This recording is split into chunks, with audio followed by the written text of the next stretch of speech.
പൊങ്കാലമത്സവം ദേവസ്വവുമായി ബന്ധപ്പെട്ട് നടത്തുന്ന ചടങ്ങാണ്. എന്തായാലും ഇതോടുകൂടി തന്നെ പൂരാഘോഷത്തിൻ്റെ ചില തുടക്കങ്ങളും വന്ന് പൂരത്തിൻ്റെ തൂതപ്പൂരം നമുക്കറിയാം മലബാറിലേന്നല്ല ഏറ്റവും വലിയ പൂരങ്ങളിലൊന്ന് പൂരാണ് തൂതപ്പൂരം. അതുകൊണ്ട് തന്നെ അതിൻ്റെ വലിയ തയ്യാറെടുപ്പുകളാണ് ആഘോഷ കമ്മിറ്റി നടത്തിയിട്ടുള്ളത്. കഴിഞ്ഞ വർഷത്തേക്കാൾ വിപുലമായി എന്നല്ല, കഴിഞ്ഞ വർഷവും വിപുലമായി തന്നെ നടന്നത്. അപ്പോൾ അത് ഏറ്റവും നല്ല രീതിയിൽ നടത്താനുള്ള തയ്യാറെടുപ്പാണ് ആഘോഷ കമ്മിറ്റി ഉണ്ടാക്കി ഞങ്ങൾ ഇവിടെ തുടങ്ങിയിട്ടുള്ളത്. അതിൻ്റെ പ്രവർത്തനം തുടങ്ങിയിട്ടുണ്ട്.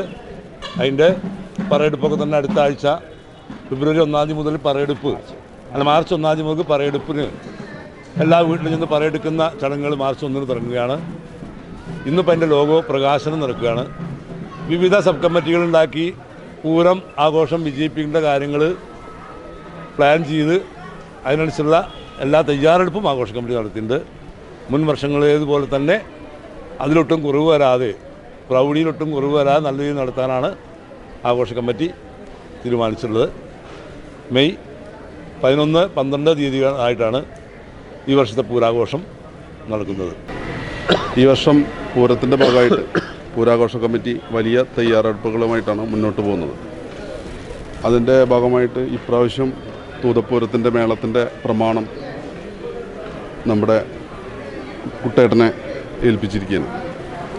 പിന്നെ മറ്റു കാര്യങ്ങളും ഭംഗിയായിട്ട് നടത്താൻ വേണ്ടിയുള്ള പരിശ്രമത്തിലാണ് പൂര കമ്മിറ്റി. വളരെ നന്നായിട്ട് തന്നെയാണ് ഇപ്രാവശ്യം തൂതപ്പൂരം നടത്താൻ കമ്മിറ്റി ഉദ്ദേശിച്ചിട്ടുള്ളത്. തൂതപ്പൂരത്തിൻ്റെ ആ തനിമയും ആ ഒരു ശൈലിയും നിലനിർത്തിക്കൊണ്ട് ഏതൊക്കെ മേഖലകളിലും നമുക്ക് നന്നായിട്ട് നടത്താൻ പറ്റും എന്നുള്ളത് പൂര കമ്മിറ്റി വിശദമായി ആലോചിച്ച് അതിൻ്റെ കാര്യങ്ങളുമായിട്ട് മുന്നോട്ട് പോവുകയാണ് ഈ വർഷം.